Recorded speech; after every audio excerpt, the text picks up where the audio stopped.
உங்கள் favourite TV ஷோக்களை இனி miss பண்ண தேவையில்லை. ZEE5 இல் முற்றிலும் இலவசமாக காணுங்கள். இங்கேயும் எப்பொழுதும். ஹேலே பாண்டி, வால உட்காருல. என்னண்ணே?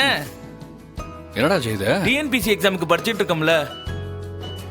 ஆமாம்ல, நைட்டும் பகலுமா இந்த கம்ப்யூட்டர்லயே படிச்சுக்கிட்டு கிடக்கான். எங்க இருந்துற உனக்கு இந்த பொறுப்பெல்லாம் வந்துச்சு? அக்கா எப்பவுமே சொல்லுவா, ஆனா அது எதுவுமே நான் காதுல வாங்கிக்கிட்டதே இல்லை. ஆனா என்னன்னு தெரியல, திடீர்னு நாமளும் படிச்சு கவர்மெண்ட் வேலைக்கு போகணும்னு தோணுச்சுண்ணே. அதனால தானே நான் தாண்டா உன்னை வழி நடத்திருக்கணும். தப்பு பண்ணிட்டேன். தாந்தோணியா இஷ்டப்படி நான் இருந்துட்டேன். ஆனா நீ இப்படி பொறுப்பா படிக்கிறது ரொம்ப பெருமையா இருக்குடா. ஆனா சும்மா இருண்ணே, எனக்கு கூச்சமா இருக்கு. மிஸ் பண்ணிருக்கேன். உன்னை தம்பியாவே நான் பார்க்கல, பரணிய தங்கச்சியா நான் பார்க்கல, அம்மாவை கூட நான் மதிக்கலடா. இப்ப சம்மாவை வீட்டுக்கு போனதுக்கு அப்புறம் தான் கூட பிறந்தவங்களோட எப்படி இருக்கணும்னே எனக்கு தெரிஞ்சதுடா. அட ஆமாண்ணே, நாம இருக்கிற சூழ்நிலையை பொறுத்து தானே எல்லாமே மாறும். நான் என்னல செய்ய, இம்பிட்டு நாளா அம்மா சொன்னப்போ எனக்கு ஒண்ணுமே மண்டையில ஏறல. உள்ள கிடக்காரு, அவர் தான் என்ன கைட் பண்ணாரு. அவர் மாதிரி இருக்கிறது தான் சரின்னு இத்தனை நாளா நான் தப்பா நினைச்சுக்கிட்டு இருந்தேன். திமிராவே வாழ்ந்தேன். ஆனா சந்தோஷமா வாழ்ந்தேனா? இல்லையே. சந்தோஷம்னா என்னன்னு எனக்கு இப்பதான்ல தெரிஞ்சது. ஏலே வளர்ந்தவன அப்பன மாதிரி பையன் இருக்கிறது தான்ல நியாயம். அது ஒண்ணு பாவம் இல்லையே. அத இம்பட்டு நாள நீ எதை வச்சு தப்பிச்சுக்கிட்டு இருக்கன்னு தெரியுமா? எங்க அப்பன் கூட பிறந்த அக்கான்ற ஒரே காரணத்துக்காகத்தான். ஏலே சும்மா அடங்கல. உன்னை வளர்த்ததுல எனக்கும் பங்கு இருக்கு. தப்பத்த நான் கெட்டு போனதுக்கு அப்பா தான் காரணம். ஆனா அப்பா கெட்டு போனதுக்கு நீ தான் காரணம். இதுக்கு மேல நான் உங்ககிட்ட பொறுமையா இருக்க வேண்டிய அவசியமே இல்ல. இதுக்கப்புறம் ஏதாவது கிரிமினலா செய்யணும்னு நினைச்ச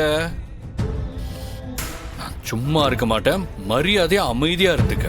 என் தம்பி எந்திரிக்க முடியாம படுத்து கிடக்கான்னு தைரியத்துல பேசுதியோ? ஏலே என் தம்பி எந்திரிச்சு வரட்டும்ல, அப்புறம் இருக்குல்ல உங்களுக்கு கதை. இத பாரு, அநேகமா இந்த வீட்டை விட்டும் இந்த ஊரை விட்டும் நீ தான் நடக்க போற.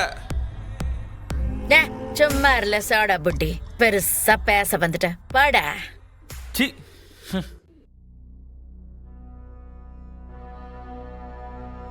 இல்ல சிவபாலா, அண்ணா இப்போதைக்கு எனக்கு எசக்கி கூட தான் வாழ்க்கை. அவ இருக்கிற இடம் தான்ல எனக்கு வீடு.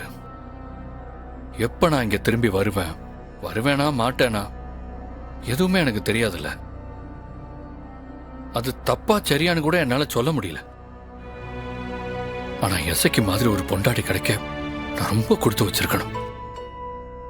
நான் செஞ்ச பாவத்துக்கெல்லாம் அவளை மாதிரி ஒருத்தி கிடைச்சது பெரிய அதிர்ஷ்டம் இல்ல. சம்மாவை மாதிரி ஒரு மச்சான் கிடைக்கவும் நான் கொடுத்து வச்சிருக்கணும். பாண்டி, எனக்கு இது போதும் சாமி, எனக்கு இது போதும். பரணி அளவுக்கு எனக்கு அறிவு இல்லம்மா. பரணி எப்பவோ புரிஞ்சுக்கிட்டா. ஆனா நான் லேட்டா இப்பதான் புரிஞ்சுக்கிட்டேன். அதனாலதான் என்னால அங்க இருக்க முடியுது. சிவபாலா, அண்ணா இனிமே என் இடத்துல நீ தான் இருக்க. எல்லா பொறுப்பும் உன்னோடதுதான், புரியுதா? அண்ணா நீ எதனா சொல்ற?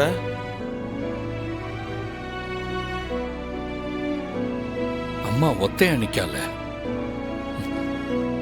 இந்த மனுஷனோட அம்பட்டு டார்ச்சரையும் தாங்கிக்கிட்டு நமக்காக வாழ்க்கையை விட்டு கொடுத்தவன். நான் இல்லாத நேரத்துல அந்த ஆளு அம்மாவை என்ன செய்வார்னே தெரியாது. அதனால பொறுப்பு எல்லாமே உன்னோடதுதான். நீ பார்த்து பண்ற நம்பிக்கையில தான் நான் அந்த வீட்டுல நிம்மதியா இருப்பேன். அண்ணே நான் செத்தாலும் பரவாயில்லண்ணே, அம்மாவுக்கு எதுவும் நடக்க விட மாட்டேனே.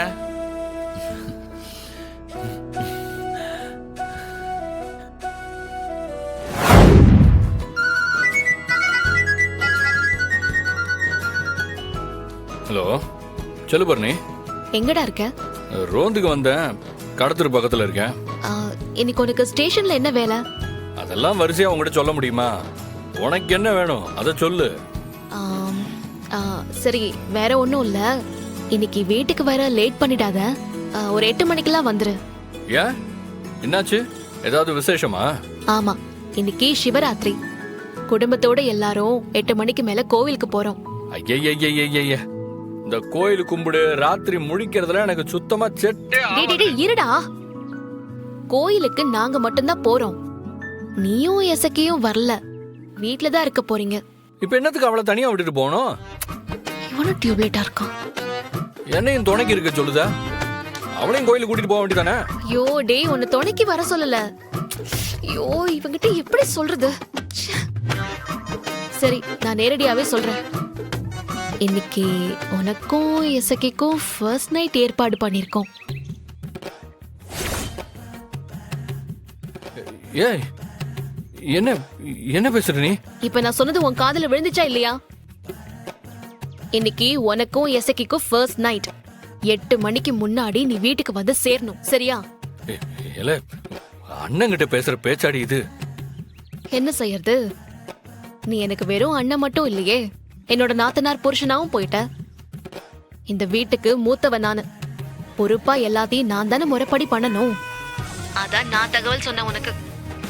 இந்த தர்ம சங்கடம் யாருக்கும் வந்துடக்கூடாதுன்னு தான் சிவராத்திரிய சாக்கா வச்சு மொத்த குடும்பமும் கோயிலுக்கு போறோம். டேய், நீ வந்து சேருடா. உன்னை எசக்கையோட விட்டுட்டு நாங்க போறோம். இங்க பாரு பரணி, தேவையாது. டேய், நீயும் எசக்கியும் புருஷன் பொண்டாட்டிடா. இதெல்லாம் வழக்கமான நடைமுறை தான். இப்ப எதுக்கு நீ பதட்டமாகற? அதாவது ஒரு மாதிரி படபடப்பா இருக்குல்ல. இந்த லட்சணத்துல நீ எல்லாம் ஒரு போலீஸ் ஆபீசர். சும்மா அதையும் இதையும் சொல்லிட்டு இருக்காம மரியாதையா நேரத்துக்கு வந்து சேரு, சரியா? நான் போனை வைக்கிறேன். இல்லே, என்ன சொல்லுதான் உன் அண்ணங்காரன்? பெரிய போலீஸ்காரன் இவன். ஃபர்ஸ்ட் நைட்னு சொன்னதும் குரல்லாம் நடுங்குதுடா. இங்க ஒருத்தன் நடுங்காம நிக்க, ஆனா அவனை எவளும் கண்டுக்க மாட்டேங்கா. ஆனா ஊர்ல கண்ட பயலுக்கெல்லாம் அதிர்ஷ்டம் அடிக்க. இந்த சம்மூத்துக்கு என்னைக்கு அதிர்ஷ்டம் அடிக்க போதா? அதிர்ஷ்டம் வரும் சார். உனக்கு முன்னாடி உன் தங்கச்சிங்க செட்டில் ஆகணும். அதுக்கு தான் நான் பாடுபடுறேன். நீ பாடுபடுறதுக்குள்ள நான் படாத பாடுபட்டுறோம் போல இருக்க.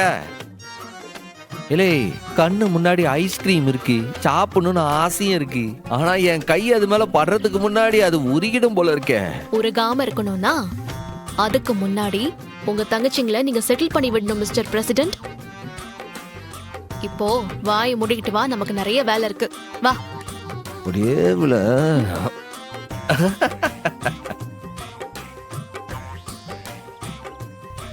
டேய், வாடா. ஜீ5 ஆப்பை டவுன்லோட் செய்து அனைத்து எபிசோடுகளையும் இலவசமாக பாருங்க.